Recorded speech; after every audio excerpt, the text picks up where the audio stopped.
Hello everyone, and welcome to another episode of Nintendo Everything Refresh, the weekly show where we keep you all up to date on everything new and exciting in the world of Nintendo.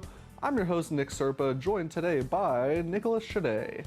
Hello everyone! Nicholas, it has been an interesting week for Pokemon, hasn't it? I would say eventful week, but I'm not sure how true that is. Yeah, maybe not as eventful as a lot of folks had hoped. We're going to kick off this week's episode by talking a little bit about the Pokémon Presents showcase that happened at the start of last week. And then we will get into our regular headlines, some interesting games that came out this week, a bit of a return to the gimmicky Wii motion control days with one of them I'm excited to talk about. And yeah, it's going to be an interesting episode. So let's start off with the Pokemon Presents. This was I think, relatively anticipated showcase. People were curious to see if we would hear about the new Scarlet and Violet DLC. And we did, a little bit. We pretty much only got a announcement. They didn't really reveal too much about it. Am I right on that, Nicholas? Yeah, I think for the most part it's basically the theming of it. We saw some characters' locations, and they showed off a glimpse of some of the Pokemon, I think mostly from the first wave of DLC. But that was the extent of it, really. We didn't get any details in terms of what's going to be happening mechanically, or any in-engine showcases, or what have you.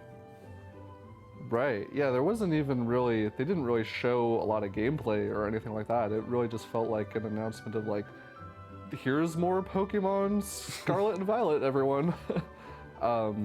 Which is fine. You know, I really think that it's going to be a bit of a harder sell for folks right now, considering the state of the game. And I know they were talking about, you know, there's going to be all these updates and stuff soon, but to me it feels a little premature to be announcing DLC at this point. Yeah, I mean, there's also the fact that I'm pretty sure the update went out at the time that the presentation happened, and from what I've heard, there were no real improvements to the performance. The raid battles were essentially fixed from what I hear, so that was improved. When it comes to actual overworld performance and other bugs, there wasn't really anything addressed, or, you know, better performance or whatnot, so that's a little disappointing, to say the least. Yeah, yeah, so a little bit about this DLC. Again, we don't actually know too much right now, but they're releasing it in two parts, essentially. So part one is called the Teal Mask, and it's apparently, the whole premise is you're going on a school trip, and they're taking players to a new region where you're joining an outdoor study program. So they're going deeper into those school, you know, school sim aspects, maybe? Not like a simulation, but, you know. I mean, credit is due. That is a kind of a clever direction of taking it. If you want people to be exploring new areas, having school trips, and I think the second DLC is transfer students. Like, that's cute ways of kind of tying it into the themes. It is kind of cool. I mean, I do appreciate that they're kind of going all in on that premise. I want to see more of what these new environments look like, you know, because I think that's part of the appeal, and I'm a little bummed that we didn't really see a lot of that, but you know, the fact that we at least have some details are a good thing. Did we get a release window for either of these DLC packs? Yes, and it's actually kind of interesting because the release windows are, I believe, fall 23 for the first wave and winter 23 for the second, so they're actually quite a ways away still. Yeah, I mean, that makes sense. That's about a year after the original release. And I mean, based on at least what we got with Sword and Shield, they're probably going to be fairly substantial. I mean, I remember a lot of what people were saying with Sword and Shield's DLC were, hey, these are, you know, really compelling add-ons, to the point that in some ways they kind of overshadowed the main game a little bit in terms of their ambition and, you know, the new kind of approaches and gameplay mechanics that they added. So yeah, it'll be curious to see how these are received when they do come out. I do think it's interesting that they're coming out later than the Sword and Shield DLC was, because I believe that one released in summer and fall. This is just a season behind on both of those, which, I mean, fair, you know, take the time you need. I just wonder if there's any specific reason why that is, if it's just harder to develop now, considering the whole like fully open world element of the game, but regardless. I do I don't know how to feel about the fact that there's a price increase on the DLC. Like, it's costing $35 as opposed to the previous highest we've seen from like any of the games on Switch, which has been 30, I believe. I find that a little odd. Yeah. I mean, on one hand, I'm like, oh, $5 extra, not the end of the world, but it is just a little strange, I feel like. I know, prices in general for a lot of games are going up, and, but Pokemon was a $60 game, and so 35 for its expansion pass does seem a little bit higher than usual. But we'll see, I always try and withhold judgment until things come out. I'm not particularly optimistic about this one, I'm not going to lie, but I know there are a lot of folks out there who are enjoying Pokemon Scarlet and Violet, and so this will give them some extra content for sure. Right. I mean, credit where credit is due, because I don't think either of us have picked up Scarlet and Violet, and I think we both have issues with how the game is structured and some of its performance and whatnot. Right. But if we're comparing this to the Sword and Shield DLC, like you had mentioned, those were genuine upgrades over the main game of Sword and Shield. And I would hope and I would assume that these are probably going to be similar in that respect in regards to Scarlet and Violet, where because they have more time devoted to these specific areas and they can actually, take the time to refine them, these will probably be a better experience in some ways compared to what the main game is. Mm-hmm.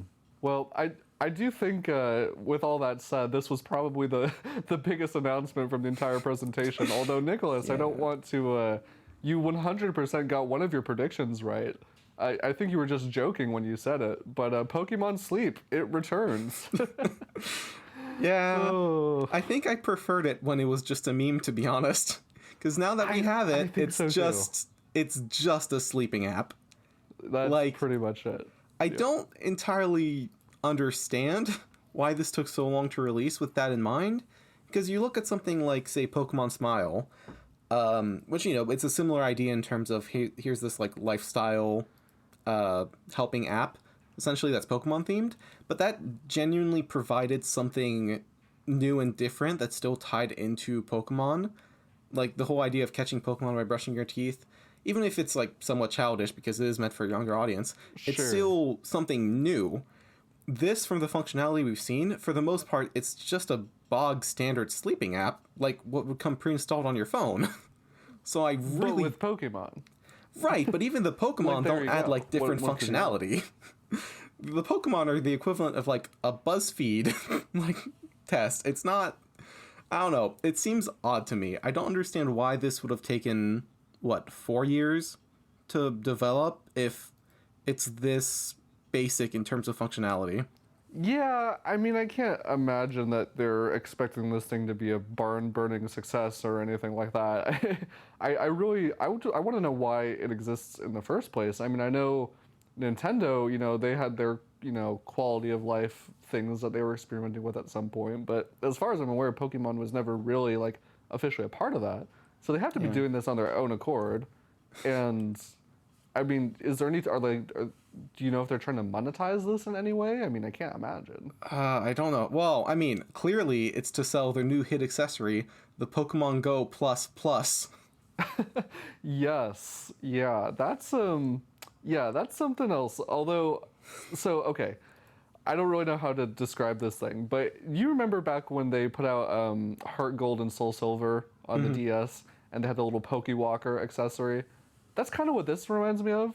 This like physical Pokemon balls shaped thing that it's like it's but you use it for Pokemon Sleep. Yeah, it also has I think Pokemon Go functionality where it works like the Pokemon Go Plus like accessory that they released a few years back, but this is another one that works with sleep. So there you go.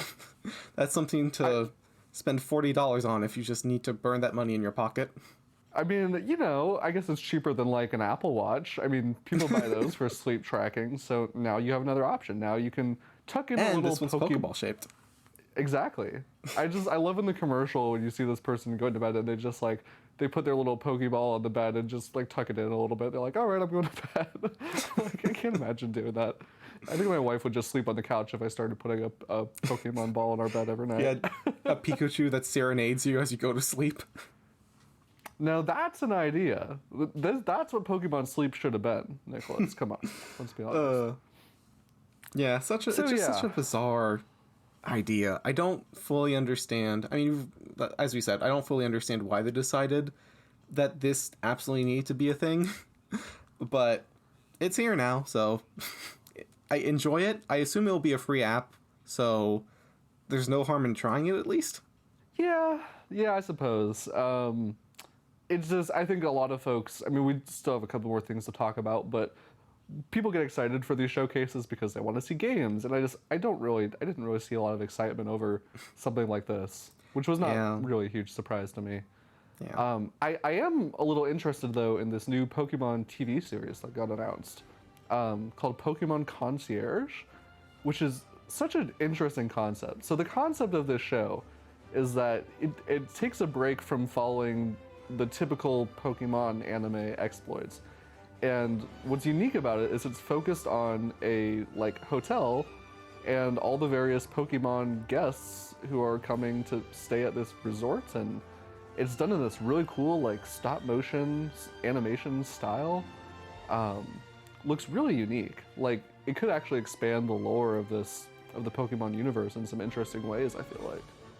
Yeah, I'm not completely blown away with the concept right now, but I am intrigued. It's certainly something I'll keep an eye on. I think it's also what a time for Netflix to score an exclusive Pokemon show with all the issues they've been having. Man. Imagine if they had had something like this last year or a couple years ago. Right. Yeah, I think I'm more interested just because, I mean, we do get a lot of other pieces of Pokemon media, but I feel like most of them are very focused, as makes sense, on the whole dynamic of catching Pokemon and battling. And so it'll be interesting to see what they can do with something that is not really tied to that idea, see if they can pull it off. Something that's a bit more focused on just how do people live in a world where Pokemon exist. I mean, I think that's one of the reasons why I, and probably a lot of other people, really enjoyed the Detective Pikachu movie when that came out. Because for all of the action plot beats and whatnot, there was some focus on showing how do people interact with Pokemon in just normal living situations, and that's really fun. That really helps kind of build out the world and make the imagination go run wild. Makes your imagination just run wild. Yeah, totally.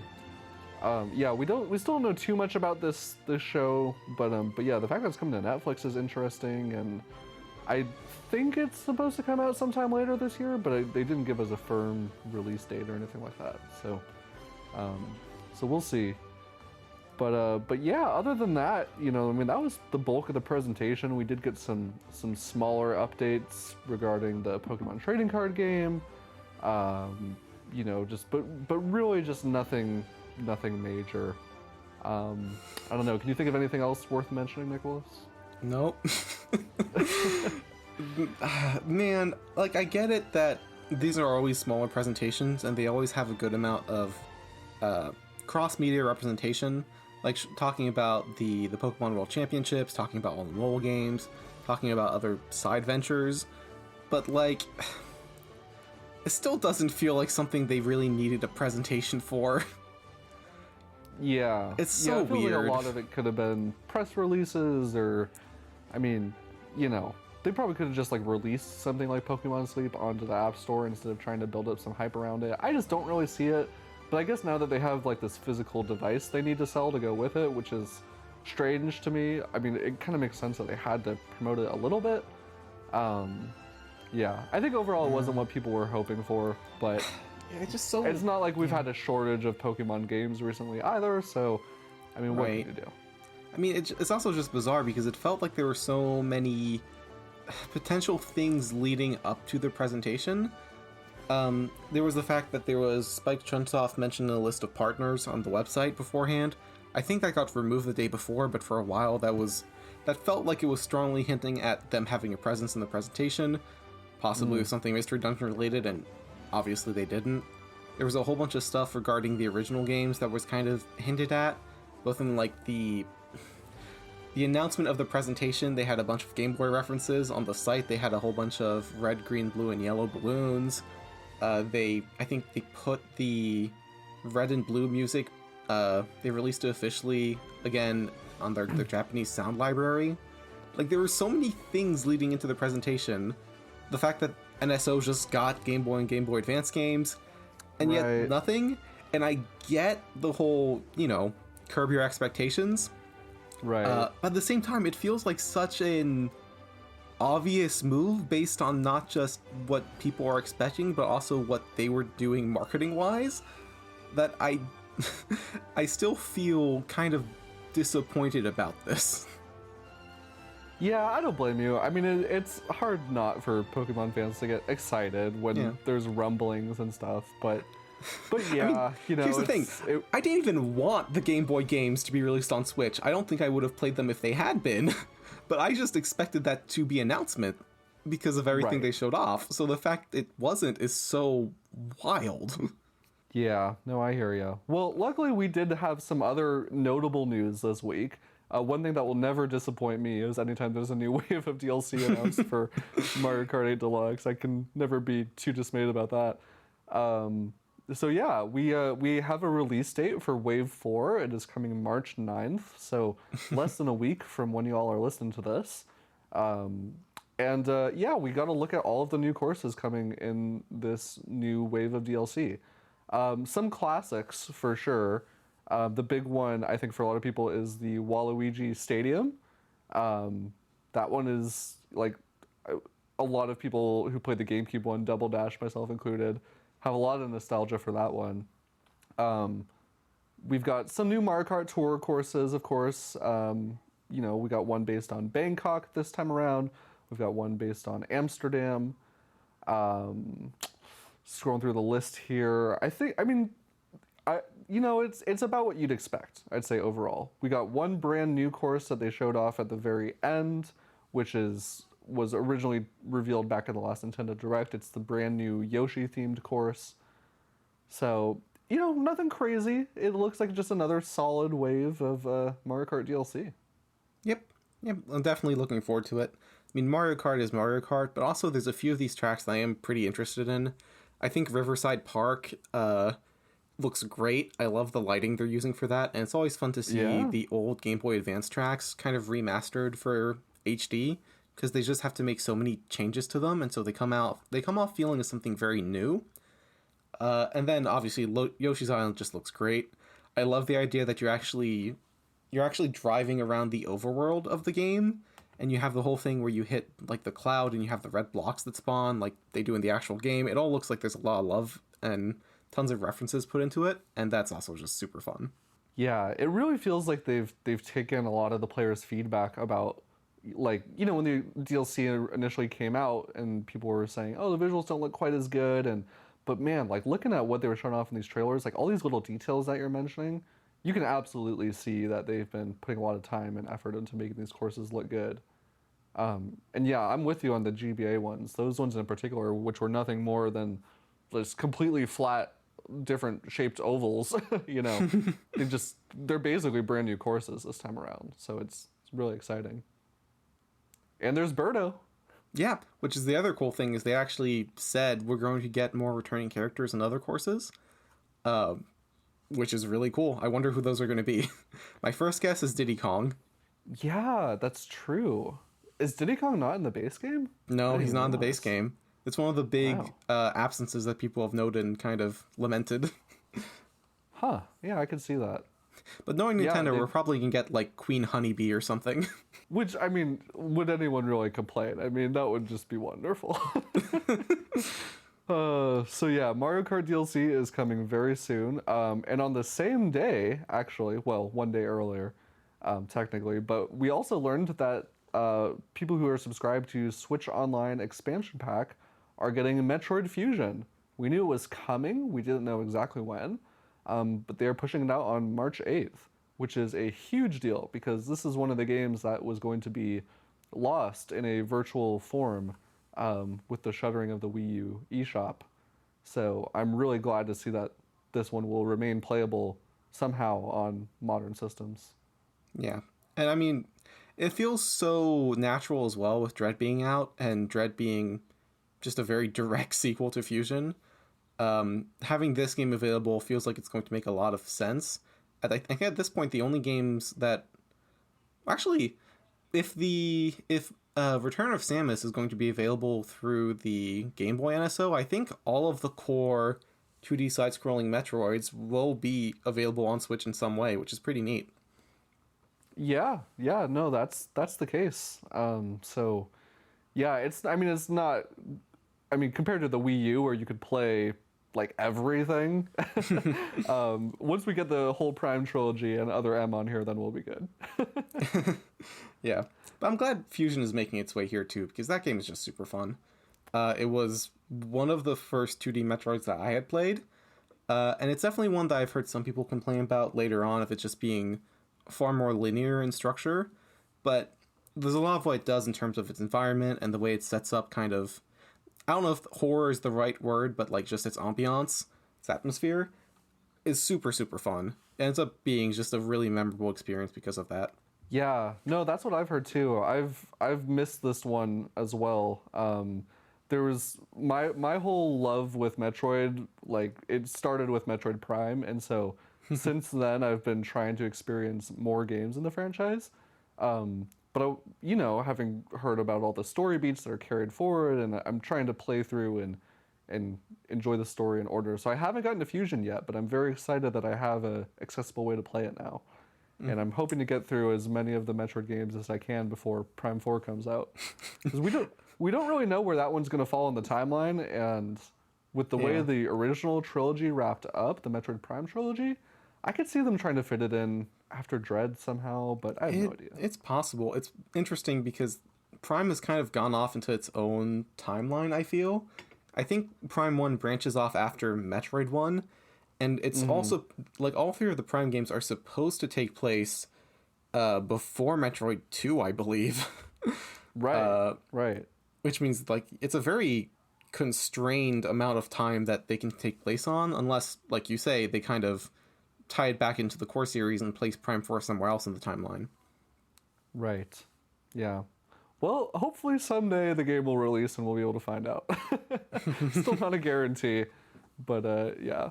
So someday we will all play Metroid Prime 4. It has been, Nicholas, it has been almost 6 years since they announced that game. Yeah, God, hasn't it been? I think it's been like 4 since they restarted development, right? We just reached that threshold a few months ago or something. Yep. Yeah, it was like January 2019. I remember the day I was walking to Starbucks, checking my morning news. I was about to go to class, and then I was so excited. I saw on my newsfeed an update regarding the development of Metroid Prime 4, and I was like, "Holy shit, this is the best Friday ever!" Oh no! And I read it, and yeah, it became a Friday I'll never forget. Oh, It's all good. All right, let's keep going through these headlines here. We have, believe it or not, another presentation announced, and you may be surprised about the date. I don't think anyone would guess. But March 9th, which is the same day that we're getting, like a level 5 presentation. the Mario Movie Direct. Mario Movie Direct. I think Nacon is having a presentation that day as well. Right. It's crazy. Well, we're also now getting a Capcom Spotlight, and they're promising some talk over quite a few different games. We know for a fact they're showing off the Mega Man Battle Network Legacy Collection. They're going to talk more about Ghost Trick, which was recently announced as getting a Switch port. Monster Hunter Rise Sunbreak, because they are still updating that game. And then some other stuff, Resident Evil 4 and Exoprimal, which are not coming to Switch as of right now. So, yeah, pretty jam-packed showcase, it sounds like. Yeah, it's gonna be interesting. I don't think Mega Man Battle Network is that far away. I don't know what they really would have to show for it, considering it's just remastered ports of the existing games. So I don't know what they'll have to talk about then, but I'm excited to learn more about Ghost Trick, just because I don't think we have a price point or release date for that yet.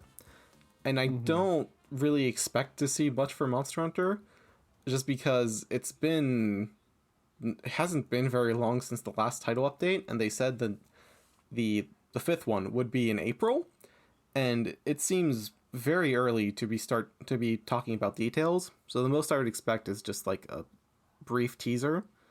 But regardless, this will be fun. And even if it's not on Switch, I think a lot of people are getting excited for Resident Evil 4. I believe it was recently shown off in a PlayStation presentation a few weeks ago, and that's really kicked off the marketing for it. So it's going to be a lot to talk about there. Totally. Yeah, and they usually manage whenever, I mean, not always, but usually when companies have these types of showcases, they usually manage to throw in a surprise or two.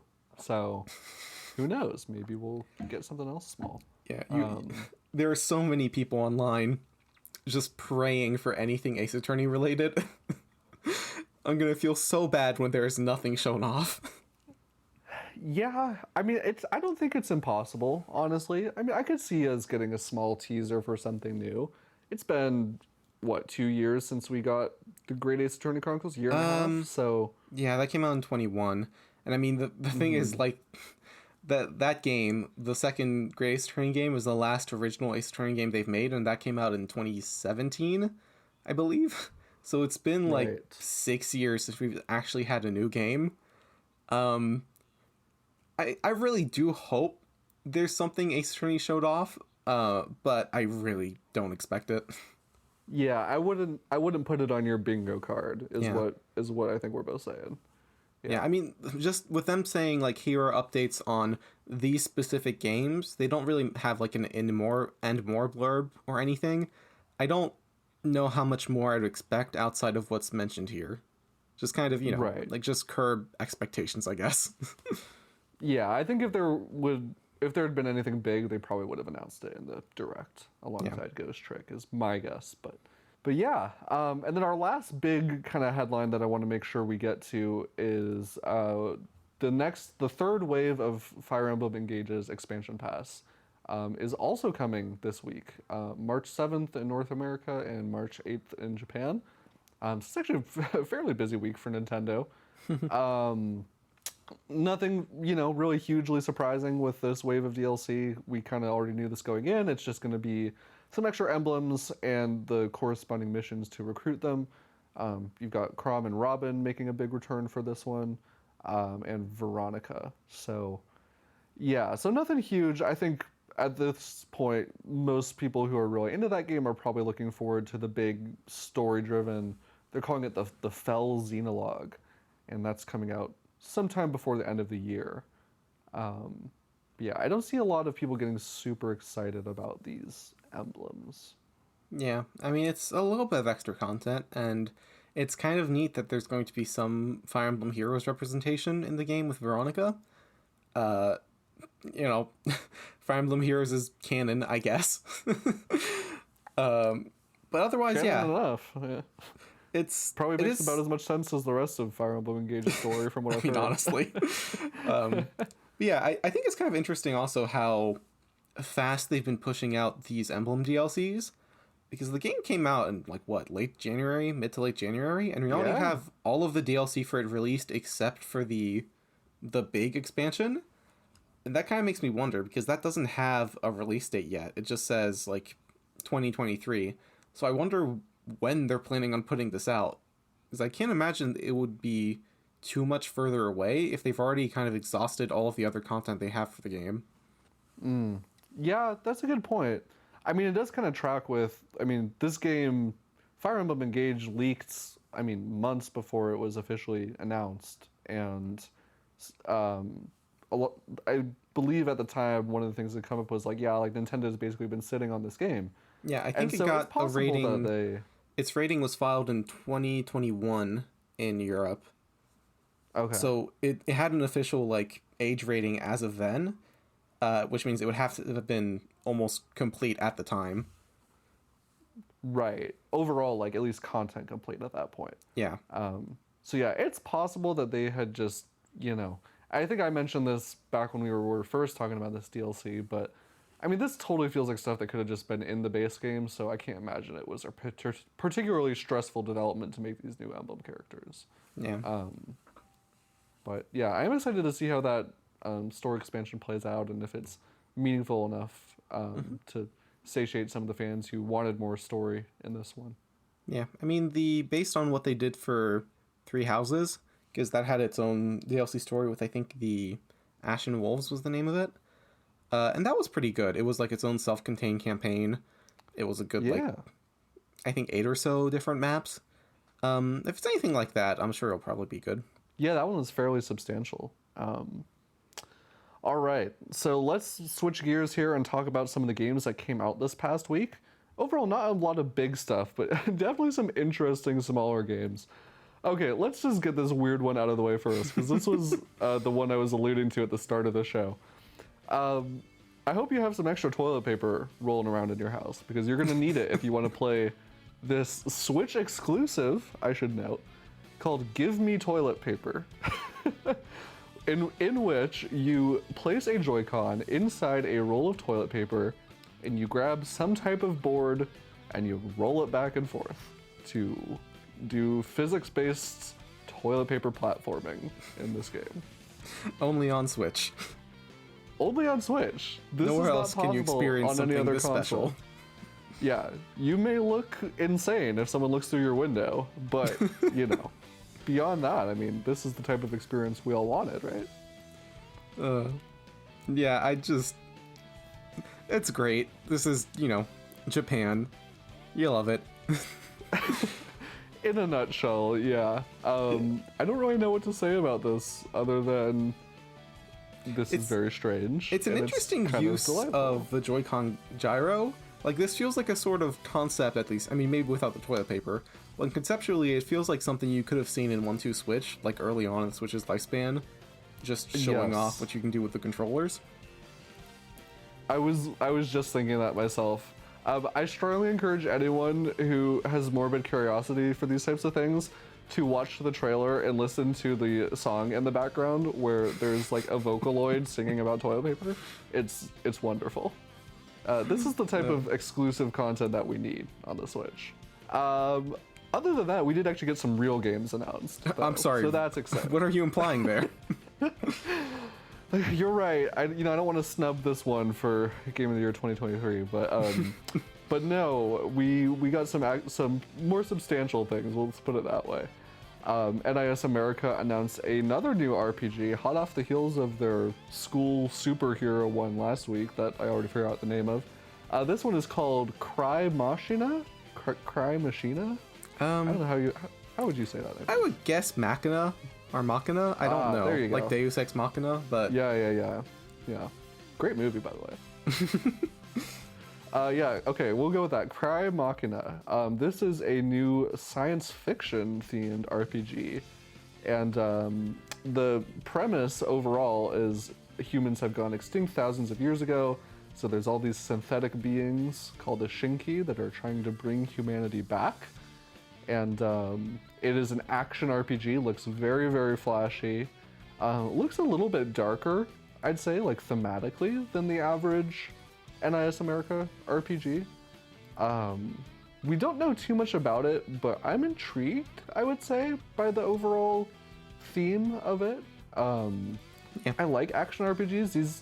I find that some of these smaller projects can be really hit or miss. You know, even if they have an interesting theme, they can't always nail the feel, but this looks pretty good, I'd say, at this point. Yeah, it gives me some Nier Automata vibes just in terms of the whole, synthetic robot ladies action game kind of vibe. But it looks nice. I think the style and the gameplay especially is just super, super flashy, and it looks appealing. Obviously, like you said, we don't know how it's going to feel in practice, but just from a pure visual standpoint, it seems like something you can have fun with. Yeah, which is really, sometimes it's nice to have an RPG-like experience that is not this massive 100-hour investment. You can just kind of turn your brain off a little bit and enjoy some combat. But I don't want to sell this game short. I mean, who knows? It could end up having a really interesting story. I mean, I do like the premise of it. And, I mean, looking at the overall, like, the way they're trying to, like, design the environments and stuff like that, it does seem like they're, like... this doesn't seem like a science fiction, like, fantasy RPG. Like, it seems like they're trying to focus on harder, darker sci-fi.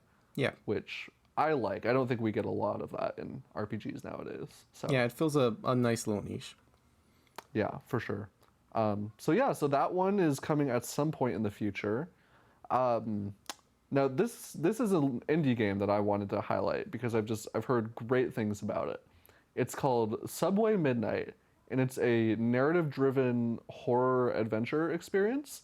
The whole premise is you are going through the different trains of this subway car, and something's following you, and you don't really have anything else that you can do except go forward and deal with all these creepy environments and talk with the creepy characters, ghosts, and all that. And um, it's fills that perfect niche of like that being very kind of spooky and mystery, but also kind of got that cutesy like art aesthetic to it. Um, it's gotten a lot of great buzz on Steam, and so I am very curious about this one. Yeah, it looks very, very unique. The art style was great, and just kind of like you said, the way it blends the horror with these very kind of cutesy, fun, colorful, cartoony aesthetics. Uh, it's different and it's enjoyable. It almost feels like some kind of older Cartoon Network show, like a Courage and the Cowardly Dog in a way. Yeah, a little bit. No, that's a great like comparison for the art direction. Um, yeah, I remember when this game came out, and you never really know which games that land on Steam, like which ones are going to get big enough so that they eventually get a console port. And I guess this was one of them. So yeah, I'm excited to check this one out for sure. And then the last one I wanted to shout out really quick was Trinity Trigger, which we did talk about quite a while ago, I feel like, on this podcast. This is a new, well, not really new at this point, but it launched on the Switch last year. But yeah, this is a new RPG from Marvelous and Exceed Games. Um, it has been worked on by some of the folks who were involved in Xenoblade, one of the character designers, some folks who have worked on Secret of Mana and Octopath Travelers. So I think that was how it initially got a lot of people's attention. Yep. They're really trying to look and feel like older, like 90s era RPGs. But it is an action RPG, so even though it's kind of taking a more, I guess, top-down perspective, it sounds like they're trying to make it feel fairly modern. I haven't seen too much about this one that has me super excited, but we know it's coming now on April 25th here in North America. Yep. And in May in Europe. That'll be interesting to see. I think, like you said, despite the kind of all-star cast, I suppose, I haven't seen too much about this that has me completely hooked. A lot of it has kind of just seemed like, oh, this is, kind of your generic but still fun, smaller scale RPG. But I'm willing to be surprised. I'm pretty sure there's either a demo that has been out or a demo that's going to release for it. So that would be a way to test it if it is. Otherwise, I'll, wait for reviews. This certainly could have potential. Yeah, it's again, we always talk about this with these smaller projects, but it can just be a challenging sell, I think. Like some folks are still going to be playing through, heck, you might even still be playing through Octopath Traveler 2 at that point, depending on how long that game is. So I think just in terms of like the time commitment that a lot of these take, it can be a hard sell. But yeah, I mean, I do try and keep an open mind. It's just hard for smaller projects like this to stand out sometimes. There's only so much time in the day to be playing through RPGs. I know. Never enough time Yep. is the unfortunate reality. All right. Well, let's shift gears here one more time. We're going to talk about some of the releases that came out this week. Kind of a similar situation, nothing huge. There's obviously a lot of Nintendo DLC and such coming next week. But still some interesting things worth shouting out here. So the first game I want to highlight is called Void Terrarium 2. This is a sequel to the first one that came out, gosh, I'm trying to think back. I want to say it was 2017, maybe 2018. First one has been out on Switch for quite a while, and I think also came to some other platforms. It might have come to the Vita, if I remember correctly, or it was originally supposed to be a Vita game. I don't know too much about these games. They're top-down action RPGs, but sometimes there's side-scrolling elements.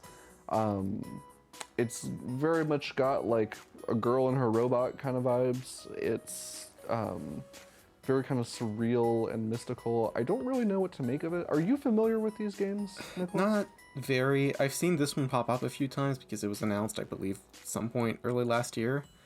But I don't know too much about them. They seem like like you said, kind of a mix between like a life sim, kind of build this person's home, and then with some action RPG elements where you go out and that's how you obtain the materials to be crafting things, I think. Yeah, it leans a little bit more into like it does have some survival elements. They describe it as a caretaking dungeon RPG, which I don't really know what that means. The hit new genre. Yeah, it's the new farming simulator, everyone. But yeah, it certainly seems unique. This one does have a demo out if you're curious and want a better explanation than we can give you of what this game is. Yeah. I will say, I think it has a delightful art style. I really love how this game looks. Yeah, it's really unique. It reminds me of a lot of the games that would come out back on the PlayStation Vita from NIS and all that. There's something about the lighting and like the sort of chibi-ish anime aesthetic that has that vibe. Yeah, for sure. Now this one I do actually know a little bit about, and I can talk about it because I'm curious about this one. So this one is called Meg's Monster. It is presented as an RPG, but it's not really an RPG in the traditional sense. So it kind of flips the tables in that you play as this big monster, and your objective is you're kind of in this little girl's, it seems like her dream world or something like this. And the whole thing of the game is you have like 10,000 health points, but this girl only has like 30. And you have to protect her because if she starts crying, the whole universe just starts disintegrating and falling apart. Which is just like, I feel like that's just a really cool premise for a game. Like, it very much is like flipping the narrative elements of like the traditional like hero, protagonist role. And I don't know, I think this could end up being really, really good. No, I agree. It has a very, it leans into something very different that we don't see much. And it seems like it does it in an interesting way. Like you said, the combat mechanics of you being this overpowered character, but having to defend this smaller one. It's almost like escort mission-esque, but I think in a way that's probably a bit more palatable. It almost has kind of Undertale vibes in that it seems like the way you would progress through the game is like non-traditional combat, because obviously being an overpowered character, it would not be difficult for you to just one-shot everything, but that's not really the point. I don't know. It's like you said, this has potential. I would like to see more people talk about this, just so, we can get more of a read on how this game is, what people think of it. But I like it on the outset. It has I think it's on sale for like 10% off just for its release. So if people want to try it, there you go. Yeah. No, I'm with you. I am always for games that are experimenting a little bit more with how to shake up, video game progression and all that. And I love the pixel art aesthetic that they're doing with it. It seems like very vibrant and seems like it has a lot of unique personality to it. So yeah, I'm really curious to see how this one plays out for sure. And this one is out now. Another game that came out this week, this one has been on my backlog for a while, actually. I've had a copy on PC forever, but I've never gotten around to it. It's called Ken Follett's The Pillars of the Earth. And I wouldn't be surprised if not a lot of folks have heard of it. Ken Follett, I guess, is known for his books. He's like an actual writer. Oh. And so he was involved in the writing of this game. This is a narrative-driven adventure published by Daedalic Entertainment. And it is what's interesting is it's less of a point and click adventure and more of a like Telltale style story is from what I've heard. And I think that's notable because we don't get a ton of that in like the fantasy realm. This is also a direct adaptation of the book it's based on, The Pillars of the Earth. Oh. So I can see that appealing to a lot of people who are fans of his work. Yeah, no, that's a super interesting idea. I don't know if that's something we've really seen at all. Like a video game adaptation of a book, but in a way where it's just supposed to be focusing on retelling the story, as opposed to trying to make like an actual, I guess more traditional, like an action game or adventure game or strategy game. Just being a narrative game based on an existing narrative. Right. I mean, the first thing that comes to mind when I think of book adaptations is The Witcher, but that's not really, Yeah. the type of adaptation we're talking about here. This is more of, I would say, probably like an interactive novel is probably a better way to sell this one. Right. But with more choices, and there's a lot of animation in this game too, so I hesitate to call it just like a visual novel. Like if you watch this game in motion, I mean, it all looks like it's just been painted, and it just looks really just beautiful. Voice acting is great. So this might finally be the time I cross this one off my list. We'll see. One other fun tidbit about this game is that its orchestral soundtrack was recorded by the Philharmonic Orchestra in Prague. Oh, wow. So there you go. Nice. Yeah, this is not a small budget project, it seems like. No, it's interesting. I mean, I would assume to get the rights to the novel, that alone would require a decent amount of budget. Right. But yeah, this one came out a while ago, so I feel like I first remember hearing about this game 2017 or 2018, so I'm not sure why they're just now bringing it to the Switch, but hopefully it lands well for folks. This next indie game that I want to shout out is called Ritmos. Super cool font. First takeaway. No, I'm just kidding. No, this is an interesting. They call it a music puzzle game. It looks very relaxing and very not stressful, at least in the early stages. I'm sure it's the kind of thing that ramps up over time. But your whole goal is to create little paths for this little dot to go around, and then as you make paths, different pieces of the environment start connecting to each other, and you end up making music while you're solving these little puzzles. Yeah, it has strong Tetris Effect vibes to me. Really? Tetris Effect? Well, the idea of like the whole musical theme of it, where it's responding to what you're doing on screen, and the point of it is more to be kind of like just an experience as you watch how the world interacts with what you're doing. That's kind of the vibe it gives me. Okay. Yeah, no, I get what you're saying. Yeah, it's definitely very surreal in that kind of way. It does kind of look like, I don't know how I would exactly describe it, but like if you picture like a Rubik's Cube, but like a Rubik's Cube made of different things that make noise, that kind of seems like that's your play environment, basically. Right. And I don't know, I could see it like maybe losing its appeal kind of fast, but it also seems like there's a good amount of different environments, and I could see it being kind of just like a pleasant, kind of chill musical experience. Yeah, it definitely seems like something that's supposed to be very, like you said, just kind of chill. The fact that you get like information on a whole bunch of different instruments that you can use to make the music makes it seem it's supposed to be something that you're supposed to just relax to, which it's always nice to have games like these. You need something to kind of de-stress every now and then. Yeah, I agree for sure. And then last game I want to shout out in this week's releases is a point-and-click adventure game called Brock the Investigator, where you play as an actual alligator. It's Brock the Investigator, capital G. Hopefully that clears things up a little bit. Looks pretty charming, actually. He's just very... I'm a little like shocked by like how like gruff his voice is. This like very cutesy looking alligator character. But I'm not opposed to the idea of solving mysteries as this. I don't know. No, I mean I agree. It reminds me of like Spy Fox or Freddy Fish. I guess like those humongous entertainment games, just in terms of the art style, the anthropomorphic animals, the point and click. It does seem like it has some... 100% right. It feels like it has some degree of like beat 'em up elements to it, which I guess is supposed to be part of like the unique hook. but it all looks very unique charming. hook. Huh. Yeah, no, they call it a punch and click. So yes, there are some beat 'em up elements to it.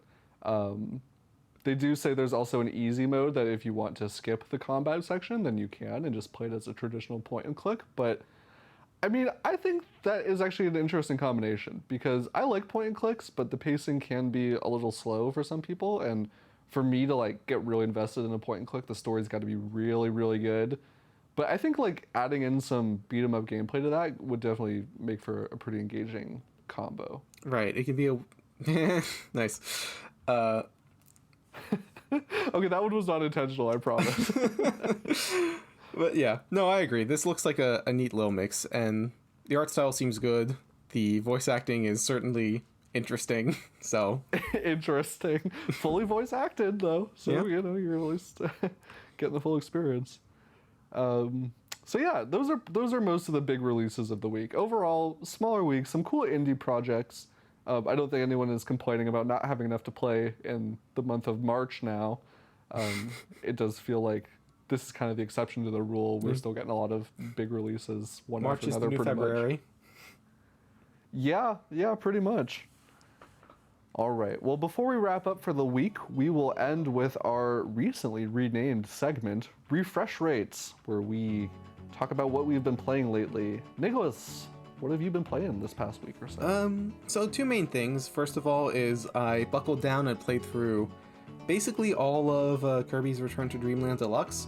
So I've beaten the game, I've done I think everything I can do in the Mary Magdalene mode, and I've played through the epilogue.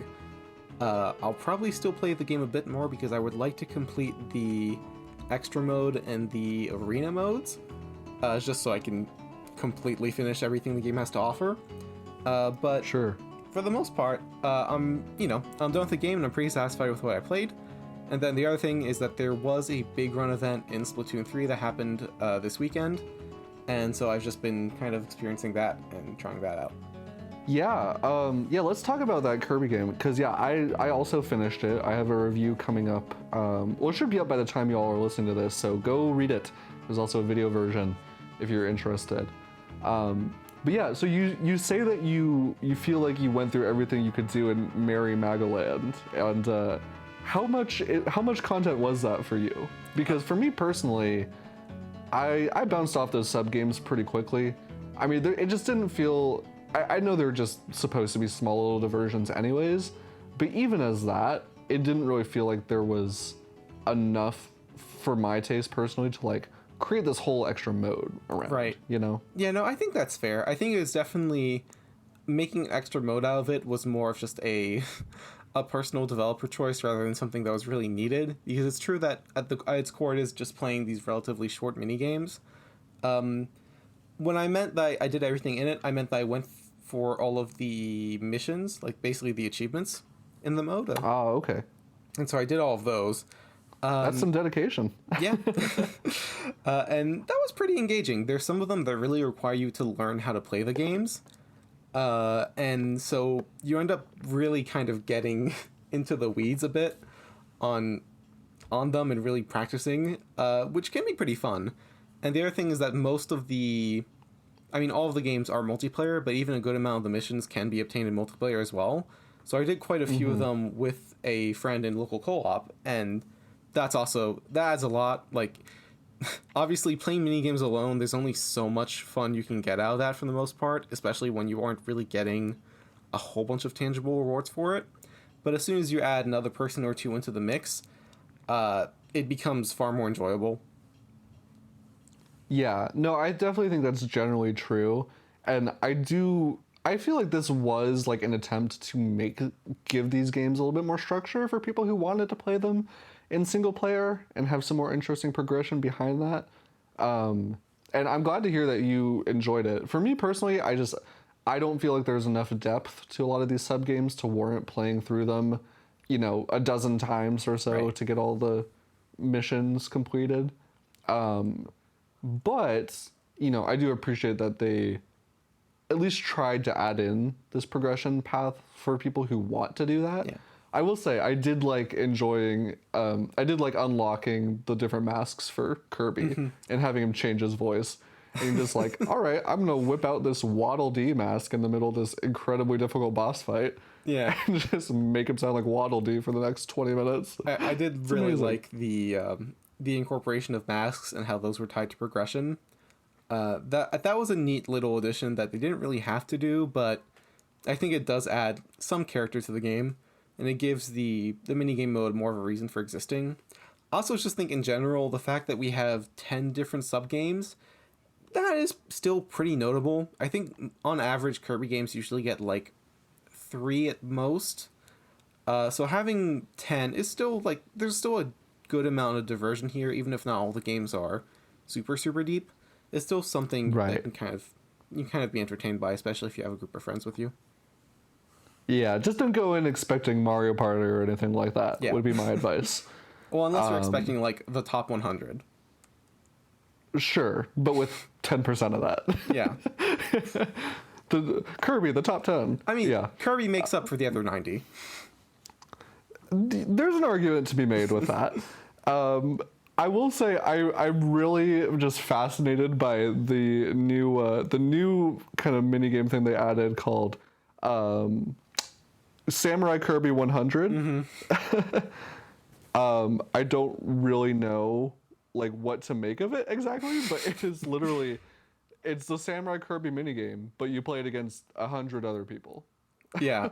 No, I mean, Hal has some weird ideas sometimes, just some kind of funny experimental ones. I mean, even like Kirby's Dream Buffet kind of falls under that category, and this is definitely one of those kind of experimental concepts.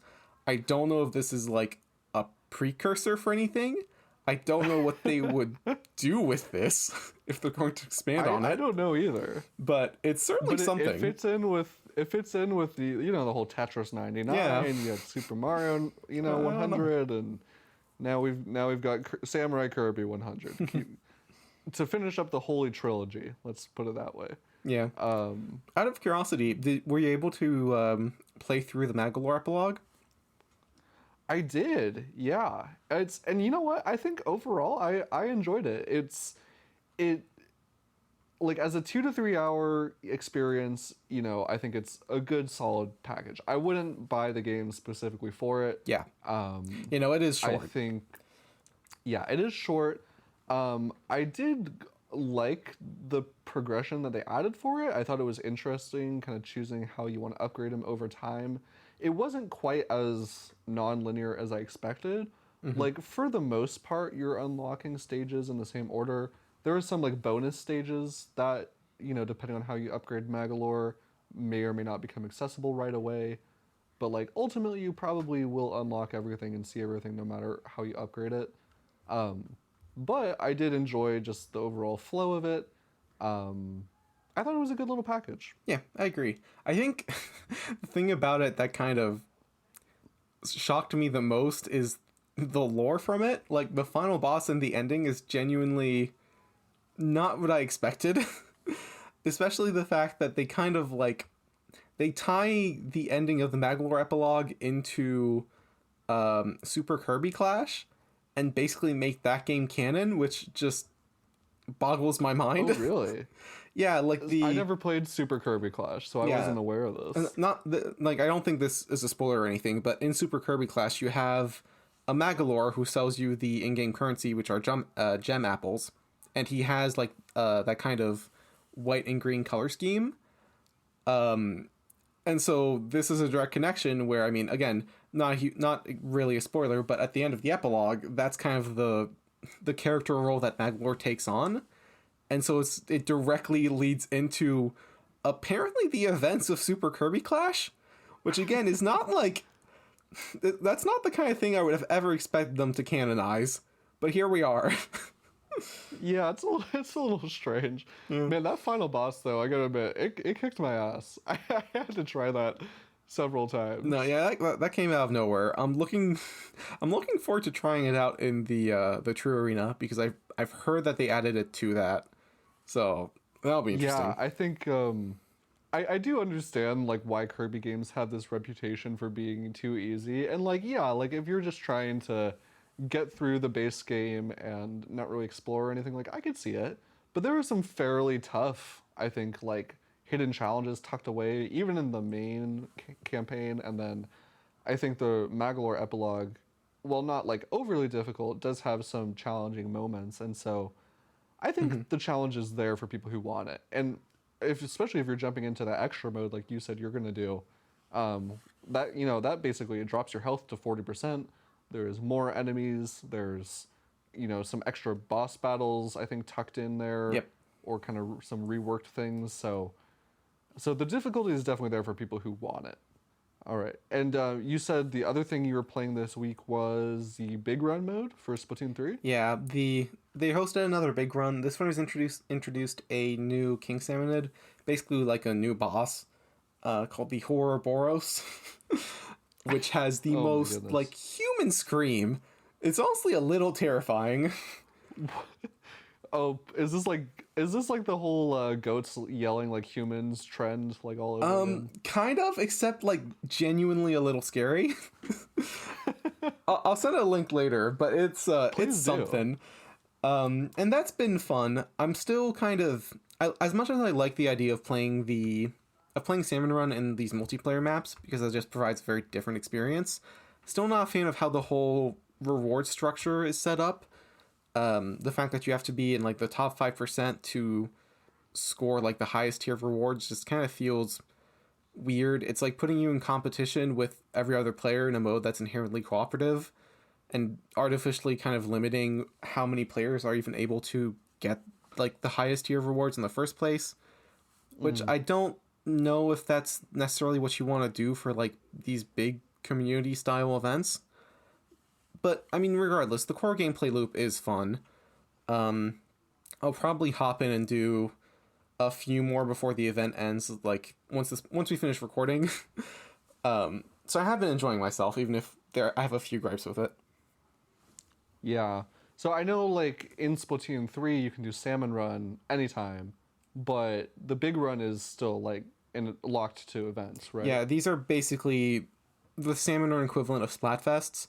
So for like Okay. 2 days, basically one weekend, you will have the salmon run stage will be locked to one specific like regular multiplayer stage. In this Mm-hmm. case, it's been Inkplot Art Academy.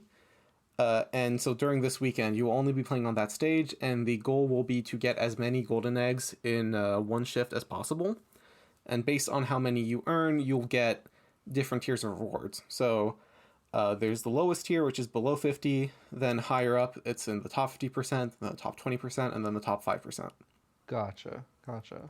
Well, I'm glad that this mode seems to have some substance at least for you, and I can see it being one of those things where like eventually Splatfest and stuff are gonna stop with this game, I'm sure, as along with everything else. But like with the big run mode, it sounds like there's actually some unique gameplay kind of locked behind that, Yeah. and so I think if that were to kind of stop along with the Splatfest, that might be a bummer for some Yeah. people. I But mean, hopefully people are enjoying it now. it makes me wish that we had these maps available normally because they are genuinely really fun maps. I think Right. because the idea is to have your players get like the highest score possible, not just to win. The maps are made to be a little bit easier to navigate, so you can win more consistently, which in a way also just makes it more fun. Of course, yeah. But they're only really available for like this 48-hour duration, so it is what it Right. is. Well, get in now while you can. Well, it's probably too late by the time you Yeah, listen to this, no. but get in for the next one. Yep. You want to shoot some giant creatures. Yep, some big fish. Some big fish. At least for my part this week, on top of finishing Kirby and writing that review, I've been reviewing another game that's embargoed, so I can't talk about it this week. But the other thing I've been kind of jumping into a little bit, not as much as I would like. I want to play a lot more of it. So I was very lucky. Last week I picked up a PlayStation VR 2 headset. I love virtual reality. I think the technology is awesome, and I am always like excited to try like whenever there's like a big new like killer app experience in VR, I really want to like at least try it because I feel like it's one of those areas of gaming right now where technology is just really always pushing things forward in that area, and we're getting some really cool stuff. And so yeah, one of the first games that I really made sure to try was Gran Turismo 7. Because for those of you who don't know, they took the entirety of this game and put it into VR. So you can play through every track, every car has been modeled and playable in VR. And man, it is just an incredible experience on this VR headset.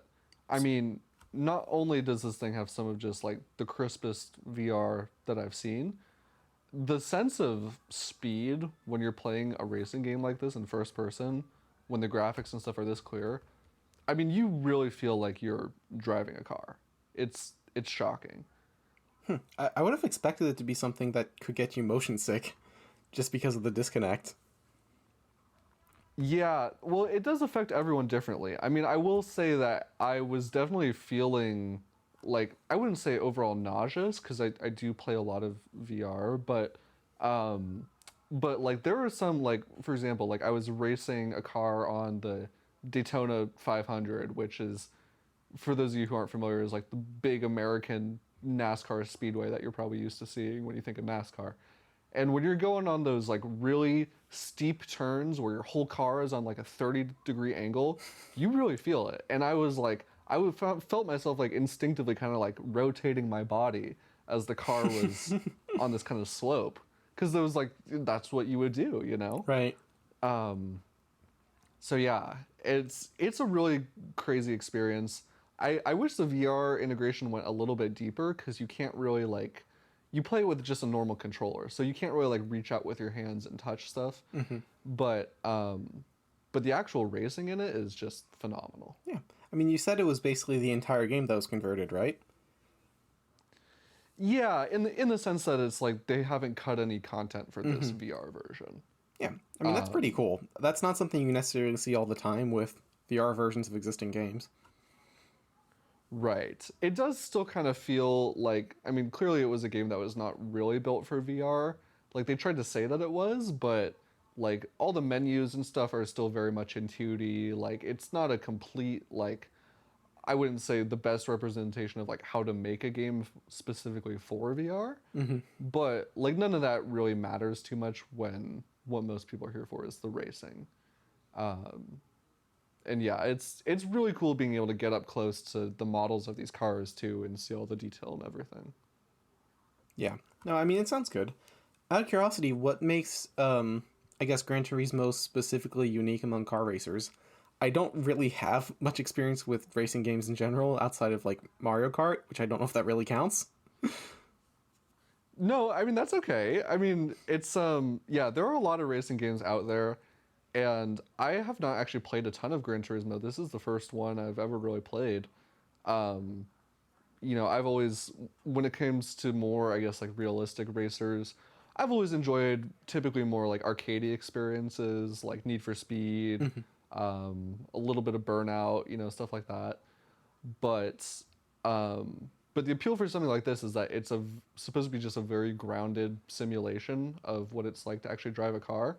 And Gran Turismo in particular, while there are a lot of like race cars and stuff, they're much more interested in just like the entire history of the automobile, which is like, to give you some context, when you boot up this game for the first time, you get to do one race, and then they make you watch like an 8-minute video about like the history of the automobile, like from the start up to the modern era. And the first car that you like unlock in the game is not like this like fancy supercar. You have to pick from one of 3 like Japanese subcompact cars, like a Prius, like a Honda Fit. Like it's very different, but they give you a lot of like details about the cars that you're driving, and you actually learn a lot about like the history and like why these cars are notable.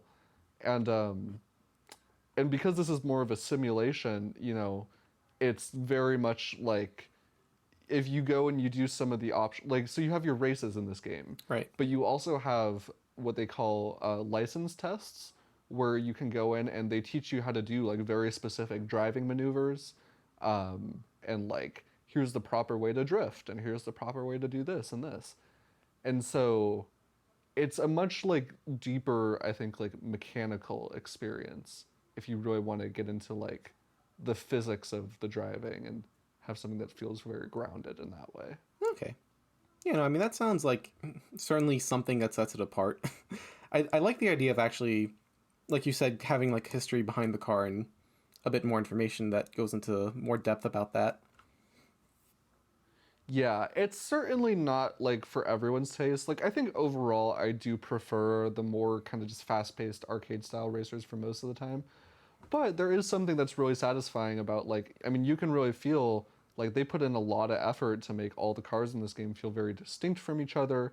They all handle differently, they all have their own quirks and their own sounds, and so like for people who are like quote unquote car people, I mean, you can't really do much better than this on a console, and certainly for VR, I would say.